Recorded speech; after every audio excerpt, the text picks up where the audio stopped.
Then the Ziphites came to Saul at Gibeah, saying, Is not David hiding himself on the hill of Hachilah, which is on the east of Jeshimon?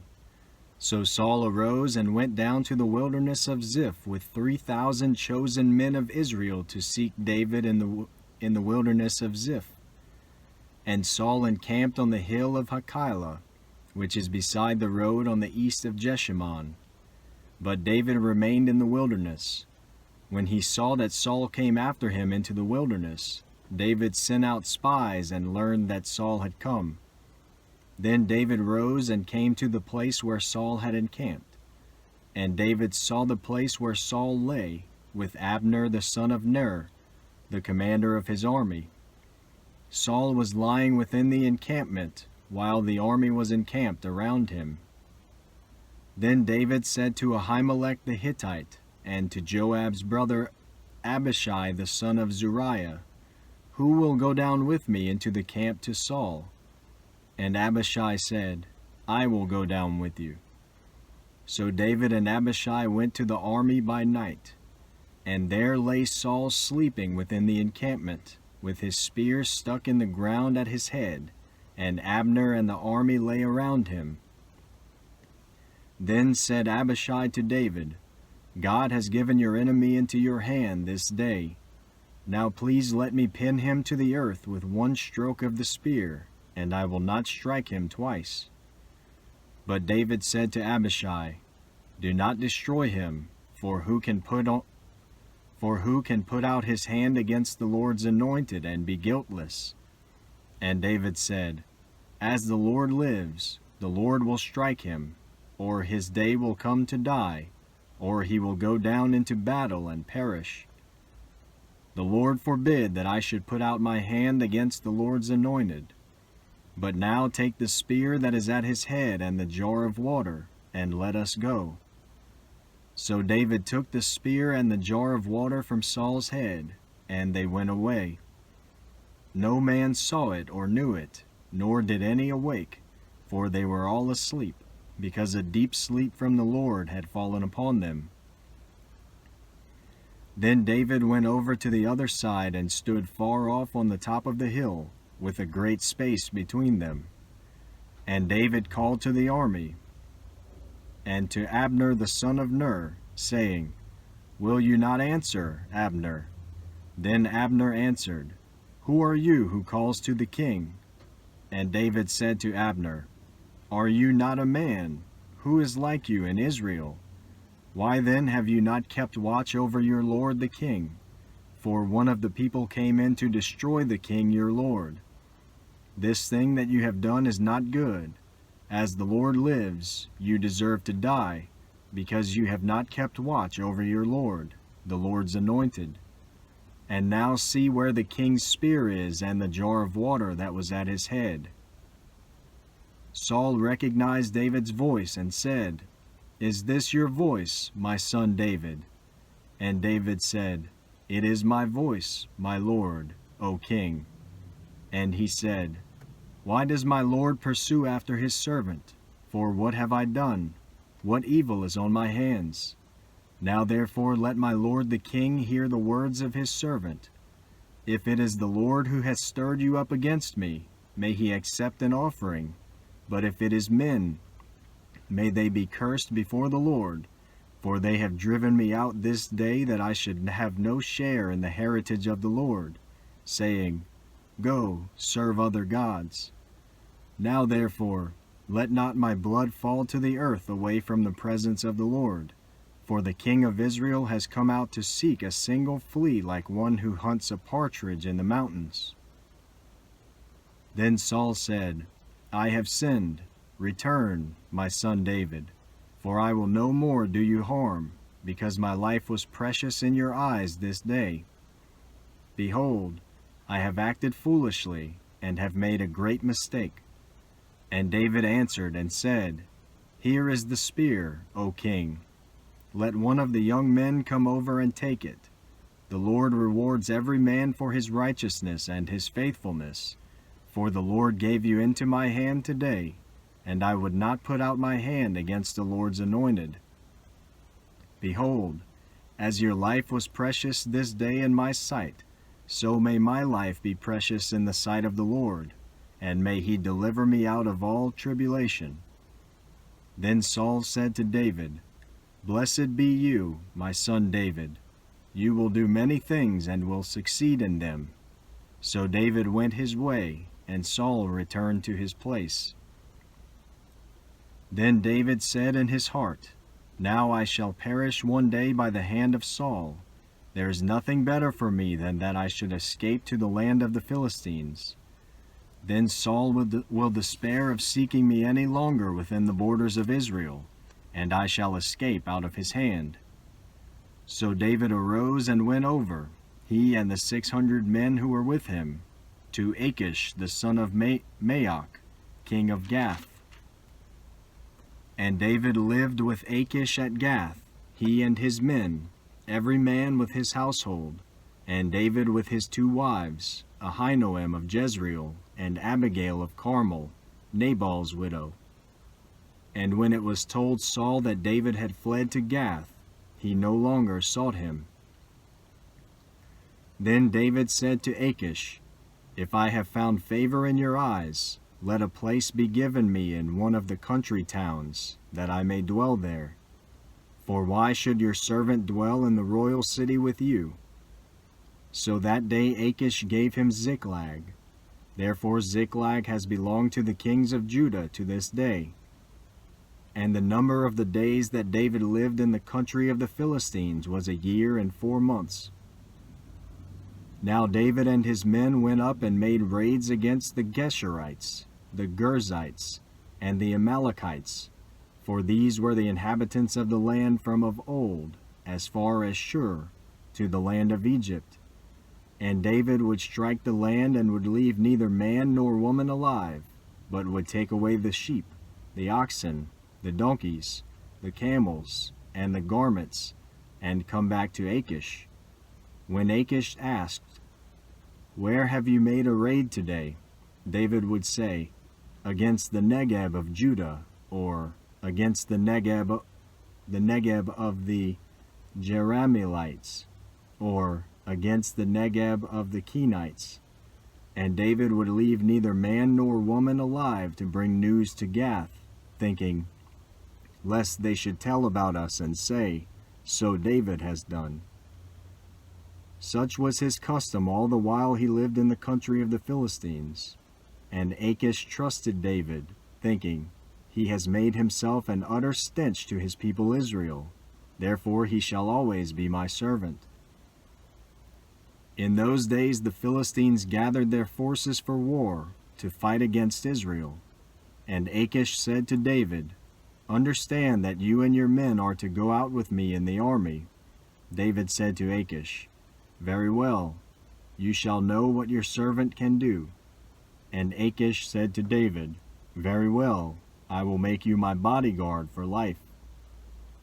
Now Samuel had died, and all Israel had mourned for him and buried him in Ramah, his own city. And Saul had put the mediums and the necromancers out of the land. The Philistines assembled and came and encamped at Shunem. And Saul gathered all Israel, and they encamped at Gilboa.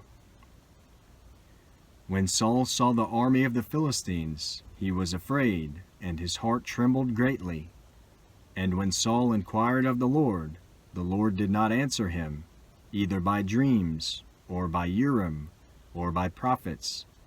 Then Saul said to his servants, "Seek out for me a woman who is a medium, that I may go to her and inquire of her." And his servants said to him, "Behold, there is a medium at Endor." So Saul disguised himself and put on other garments and went, he and 2 men with him. And they came to the woman by night, and he said, "Divine for me by a spirit, and bring up for me whomever I shall name to you." The woman said to him, "Surely you know what Saul has done, how he has cut off the mediums and the necromancers from the land. Why then are you laying a trap for my life to bring about my death?" But Saul swore to her by the Lord, "As the Lord lives, no punishment shall come upon you for this thing." Then the woman said, Whom shall I bring up for you? He said, Bring up Samuel for me. When the woman saw Samuel, she cried out with a loud voice. And the woman said to Saul, Why have you deceived me? You are Saul. The king said to her, Do not be afraid. What do you see? And the woman said to Saul, I see a god coming up out of the earth. He said to her, What is his appearance? And she said, An old man is coming up, and he is wrapped in a robe. And Saul knew that it was Samuel, and he bowed with his face to the ground and paid homage. Then Samuel said to Saul, Why have you disturbed me by bringing me up? Saul answered, I am in great distress, for the Philistines are warring against me, and God has turned away from me and answers me no more, either by prophets or by dreams. Therefore I have summoned you to tell me what I shall do. And Samuel said, Why then do you ask me, since the Lord has turned from you and become your enemy? The Lord has done to you as he spoke by me, for the Lord has torn the kingdom out of your hand and given it to your neighbor, David. Because you did not obey the voice of the Lord and did not carry out his fierce wrath against Amalek, therefore the Lord has done this thing to you this day. Moreover, the Lord will give Israel also with you into the hand of the Philistines, and tomorrow you and your sons shall be with me. The Lord will give the army of Israel also into the hand of the Philistines. Then Saul fell at once full length on the ground, filled with fear because of the words of Samuel, and there was no strength in him, for he had eaten nothing all day and all night. And the woman came to Saul, and when she saw that he was terrified, she said to him, Behold, your servant has obeyed you. I have taken my life in my hand and have listened to what you have said to me. Now therefore, you also obey your servant. Let me set a morsel of bread before you, and eat, that you may have strength when you go on your way. He refused and said, I will not eat. But his servants, together with the woman, urged him, and he listened to their words. So he arose from the earth and sat on the bed. Now the woman had a fattened calf in the house, and she quickly killed it. And she took flour and kneaded it and baked unleavened bread of it. And she put it before Saul and his servants, and they ate. Then they rose and went away that night. Now the Philistines had gathered all their forces at Aphek, and the Israelites were encamped by the spring that is in Jezreel. As the lords of the Philistines were passing on by hundreds and by thousands, and David and his men were passing on in the rear with Achish, the commanders of the Philistines said, What are these Hebrews doing here? And Achish said to the commanders of the Philistines, Is this not David, the servant of Saul, king of Israel, who has been with me now for days and years? And since he deserted to me, I have found no fault in him to this day. But the commanders of the Philistines were angry with him. And the commanders of the Philistines said to him, Send the man back, that he may return to the place to which you have assigned him. He shall not go down with us to battle, lest in the battle he become an adversary to us. For how could this fellow reconcile himself to his Lord? Would it not be with the heads of the men here? Is not this David, of whom they sing to one another in dances? Saul has struck down his thousands, and David his 10,000s. Then Achish called David and said to him, As the Lord lives, you have been honest, and to me it seems right that you should march out and in with me in the campaign. For I have found nothing wrong in you from the day of your coming to me to this day. Nevertheless, the lords do not approve of you. So go back now, and go peaceably, that you may not displease the lords of the Philistines. And David said to Achish, But what have I done? what have you found in your servant from the day I entered your service until now, that I may not go and fight against the enemies of my lord the king?" And Achish answered David and said, "I know that you are as blameless in my sight as an angel of God. Nevertheless, the commanders of the Philistines have said, 'He shall not go up with us to the battle.' Now then rise early in the morning with your servants of your lord who came with you, and start early in the morning, and depart as soon as you have light." So David set out with his men early in the morning to return to the land of the Philistines. But the Philistines went up to Jezreel. Now when David and his men came to Ziklag on the third day, the Amalekites had made a raid against the Negeb and against Ziklag. They had overcome Ziklag and burned it with fire and taken captive the women and all who were in it, both small and great. They killed no one, but carried them off and went their way. And when David and his men came to the city, they found it burned with fire, and their wives and sons and daughters taken captive. Then David and the people who were with him raised their voices and wept until they had no more strength to weep. David's 2 wives also had been taken captive, Ahinoam of Jezreel and Abigail the widow of Nabal of Carmel. And David was greatly distressed, for the people spoke of stoning him, because all the people were bitter in soul, each for his sons and daughters. But David strengthened himself in the Lord his God. And David said to Abiathar the priest, the son of Ahimelech, "Bring me the ephod." So Abiathar brought the ephod to David. And David inquired of the Lord, "Shall I pursue after this band? Shall I overtake them?" He answered him, "Pursue, for you shall surely overtake and shall surely rescue." So David set out, and the 600 men who were with him, and they came to the brook Besor, where those who were left behind stayed. But David pursued, he and 400 men. 200 stayed behind, who were too exhausted to cross the brook Besor. They found an Egyptian in the open country and brought him to David. And they gave him bread and he ate. They gave him water to drink, and they gave him a piece of a cake. And they gave him a piece of a cake of figs and 2 clusters of raisins.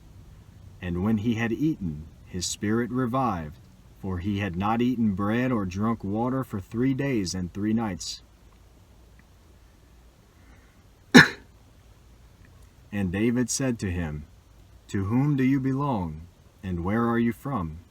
He said, "I am a young man of Egypt, servant to an Amalekite, and my master left me behind because I fell sick 3 days ago. We had made a raid against the Negeb of the Cherethites and against that which belongs to Judah and against the Negeb of Caleb, and we burned Ziklag with fire." And David said to him, "Will you take me down to this band?" And he said, "Swear to me by God that you will not kill me or deliver me into the hands of my master, and I will take you down to this band." And when he had taken him down, behold, they were spread abroad over all the land, eating and drinking and dancing, because of all the great spoil they had taken from the land of the Philistines and from the land of Judah. And David struck them down from twilight until the evening of the next day, and not a man of them escaped, except 400 young men, who mounted camels and fled. David recovered all that the Amalekites had taken, and David rescued his 2 wives.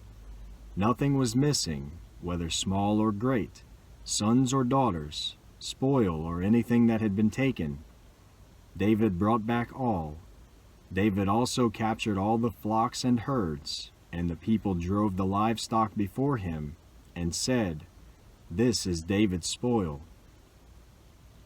Then David came to the 200 men who had been too exhausted to follow David, and who had been left at the brook Besor.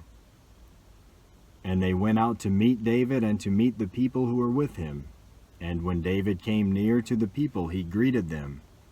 Then all the wicked and worthless fellows among the men who had gone with David said, Because they did not go with us, we will not give them any of the spoil that we have recovered, except that each man may lead away his wife and children, and depart.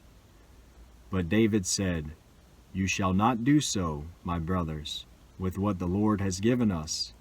He has preserved us and given into our hand the band that came against us. Who would listen to you in this matter?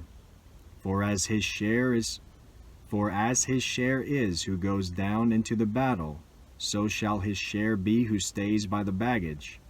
They shall share alike. And he made it a statute and a rule for Israel from that day forward to this day. When David came to Ziklag, he sent part of the spoil to his friends, the elders of Judah, saying, Here is a present for you from the spoil of the enemies of the Lord.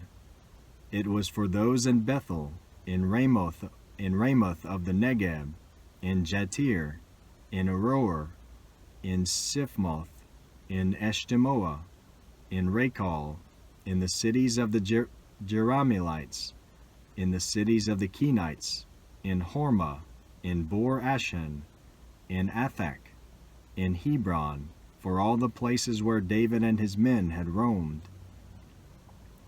Now the Philistines fought against Israel, and the men of Israel fled before the Philistines and fell slain on Mount Gilboa.